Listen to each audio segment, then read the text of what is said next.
ও কোথাও কাজ পায় না আর সে অনেক দুঃখিত হয়। হে ভগবান, এবার কি হবে? আমার কাছে তো এত পয়সাও নেই যে আমি কোনো ছোটখাটো ব্যবসা করে নি।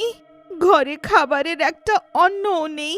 আমি তো খালি পেট রয়ে যাব। কিন্তু মা, ওনার তো শরীরও ভালো নয়, আর এই অবস্থায় তার খালি পেট থাকা ঠিক নয়। হে ভগবান, এবার কি হবে? তখনই রাস্তায় ও একটা আখের রস বিক্রি করতে থাকা লোককে দেখে। ওকে দেখে সে মনে মনে ভাবতে লাগে, মনে হয় এখানে আমি কোনো কাজ পেয়ে যাব। গিয়ে একটু জিজ্ঞেস করে দেখি। তারপর ও সেই আখের রসওয়ালার পাশে যায়। দাদা, আপনার কাছে আমি কোনো কাজ পাবো? দোকানদার মনে মনে ভাবে, কাজ? এই মেয়েটার কাজের প্রয়োজন, আর আমার চাকরটাও তো এখন নেই। এক কাজ করি, একেই রাখি, এর কাজ হয়ে যাবে আর আমারও। তারপর ও কবিতাকে বলে, তোমায় মেশিনের মধ্যে আখগুলো ঢুকিয়ে রস বার করতে হবে, পারবে তো? কবিতা খুশি হয়ে তাকে উত্তর দেয়, হ্যাঁ হ্যাঁ, আমি করব।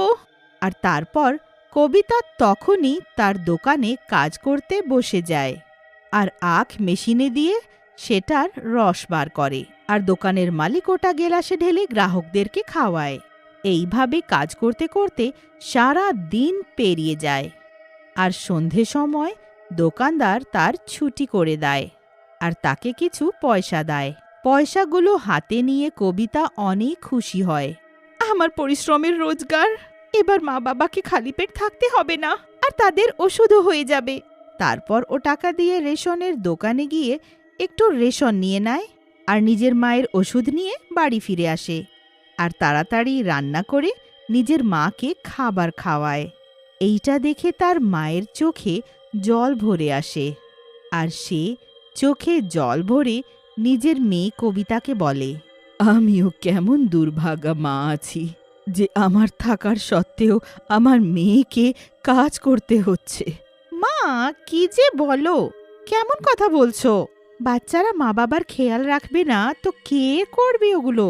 আমার অসুখ হলে তুমিই তো আমার খেয়াল রাখো। এবার আমি যে একটু কাজ করে নিলাম তো কি হয়ে গেল? এবার এইসব কথা ছাড়ো তো, আর তাড়াতাড়ি খাবারটা শেষ করো। আগে তুই আমাকে এটা বল যে তুই কোন কাজটা পেয়েছিস? এইটা শুনে কবিতা চিন্তায় পড়ে যায়। যদি মাকে বলে দিই যে আমি আখের রস বার করার কাজ পেয়েছি, তো সে অনেক রাগ করবে আর আমাকে কাজেও যেতে দেবে না। না না, মাকে কিছু বলবো না। এইসব চিন্তা করে ও নিজের মাকে কিছু না বলার সিদ্ধান্ত নেয়। মা, ওই জমিদারের ঘরে আমি পরিষ্কার করার কাজ পেয়েছি। তবে ঠিক আছে। এবার পরের সকাল, যেই সকাল হয়, কবিতা নিজের বাড়ির কাজকর্ম সারিয়ে তাড়াতাড়ি কাজের জন্য বেরিয়ে যায় আর দোকানে গিয়ে আখের রস বার করে, আর তার মালিক গেলাসে রস ঢেলে গ্রাহকদেরকে খাওয়ায়।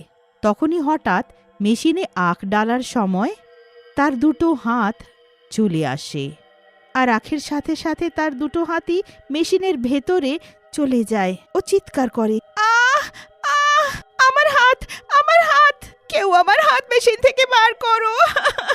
কেউ আমার সাহায্য করো! কবিতার দুটো হাতই মেশিনের ভেতরে ফেঁসে যায়। ও কষ্টে চিৎকার করতে থাকে আর তার হাত দিয়ে রক্ত বেরোতে থাকে। ও মেশিন থেকে হাত বার করার অনেক চেষ্টা করে, কিন্তু ওটা মেশিনের বাইরে করতে পারে না। কবিতা বেচারি কষ্টে চিৎকার করে বারবার সাহায্যের জন্য ডাকতে থাকে, কিন্তু কেউই তার সাহায্য করতে আসে না। আর দেখতে দেখতে কবিতার দুটো হাতই পুরোপুরি নিষ্পিষ্ট হয়ে যায়। এই কারণে তার অনেক রক্তপাত হয় আর ও অজ্ঞান হয়ে পড়ে যায়, আর ও মারা যায়। ও একটা ডাইনি হয়ে যায়।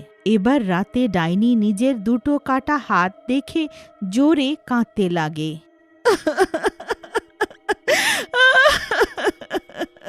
আমার হাত, আমার দুটো হাত কেটে গেল। কবিতা নিজের দুটো হাতের দিকে তাকিয়ে কাঁদতে থাকে। তখনই তার নজর নিচে মাটিতে যায়। এইটা এটা তো আমি আছি, কিন্তু আমি নিচে পড়ে আছি কি করে? এইটা দেখে ও জোরে কাঁদতে লাগে। না না, আমার সাথে এটা হতে পারে না, আমি মরতে পারি না। এবার আমার মায়ের কি হবে?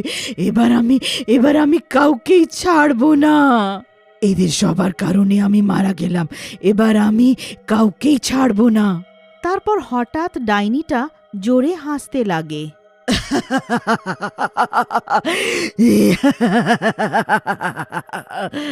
এদের কারণে আমার হাত কাটা হলো, এইভাবে আমি ওদের হাতও কেটে দেব ওদের হাত। তারপর ওরাও আমার মতন হাত ছাড়া হয়ে যাবে। তারপর সেই হাতহীন ডাইনি পুরো গ্রামে ঘুরতে লাগে। তারপর যেই সকাল হয়, ও নিজের রূপ পাল্টে একটা সুন্দরী মেয়ে হয়ে আখের রস বিক্রি করতে লাগে আর সব গ্রামবাসীদেরকে টাটকা আখের রস খাওয়ায়। ওটা সব গ্রামবাসীদের অনেক পছন্দ হয়। এবার ডাইনি মনে মনে খুশি হতে লাগে। তারপর পরের দিন ডাইনিটা আবার মেয়ের রূপ নিয়ে আখের রস বিক্রি করে। আখের রস খেয়ে নাও, টাটকা টাটকা, যে কেউ আমার আখের রস খাবে সে ঠান্ডা হয়ে যাবে। তখনই ওখান থেকে যেতে থাকা একটা লোক সেই মেয়েটার ঠেলা দেখে থেমে যায়। লোকটা মেয়ের কাছে গিয়ে তার কাছে টাটকা আখের রস চাইতে লাগে। এক্ষুনি খাওয়াচ্ছি, কিন্তু আমার সাহায্য করতে হবে। আরে মামুনি, সাহায্য করতে তৈরি, একবার শুধু বলে তো দেখো। লোকটার কথা শুনে ডাইনি মনে মনে বলে, আমাকে তোর প্রাণ নয়, তোর হাত চাই, আর তাও দুটো হাত। তারপর তুই আমার মতনই হাতহীন হয়ে যাবি। তারপর মেয়েটা লোককে মেশিনে আখ দেওয়ার জন্য বলে। লোকটা মেয়ের দিকে তাকিয়ে থাকে আর মেশিনে আখ দিতে লাগে। তখনই মেয়েটা ডাইনিতে পরিণত হয় আর জোরে হাসতে লাগে। এইটা দেখে লোকটা মেশিনটা ছেড়ে পালাতে লাগে, কিন্তু ডাইনি তাকে ধরে নেয়। পালাচ্ছিস কোথায়? আখের ঠান্ডা ঠান্ডা টাটকা রস খাবি না? তারপর ডাইনি লোকটার দুটো হাত মেশিনে ঢুকিয়ে মেশিনটা চালিয়ে দেয়। লোকটার দুটো হাত মেশিনের ভেতরে ঢুকে চলে যায় আর সেই লোকটা কষ্টে চিৎকার করতে লাগে। আস্তে আস্তে করে লোকটার দুটো হাতই মেশিনে ঢুকে আখের মতন চূর্ণ হয়ে যায় আর সে অজ্ঞান হয়ে পড়ে যায়। ডাইনিকে এইসব করতে দেখে একটা লোক দেখে ফেলে। ও গিয়ে বাকি সব গ্রামবাসীদেরকে সেই ডাইনির সম্বন্ধে বলে। সেই গ্রামবাসীরা একত্রিত হয়ে সেই ডাইনির কাছে পৌঁছয়, যেখানে সে আরেকটা লোকের হাত আখের মেশিনে ঢোকাতে যেতে থাকে। তখনই গ্রামবাসী আর পূজারী ওখানে পৌঁছে যায়। এই পূজারী, আমার রাস্তা দিয়ে সরে যা, নইলে আমি তোর হাতও কেটে ফেলবো। তখন তুই কোথায় ছিলি যখন আমার হাত মেশিনে ঢুকে কেটে গেল? আর এরা সবাই দাঁড়িয়ে তামাশা দেখছিল, কেউ আমার প্রাণ বাঁচালো না, আর আমি মারা গেলাম। আর আমার মা যে অসুস্থ আছে, বেচারি কি জানি কি অবস্থায় আছে।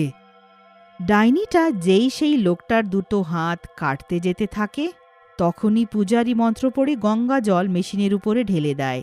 এটা করতেই ডাইনি পুড়তে লাগে আর তার সাথে সাথে মেশিনও। এই পূজারি, এটা তুই ঠিক করলি না, আমি তোরও দুটো হাত কেটে দেব। আমার শরীর, না না, বাঁচাও বাঁচাও।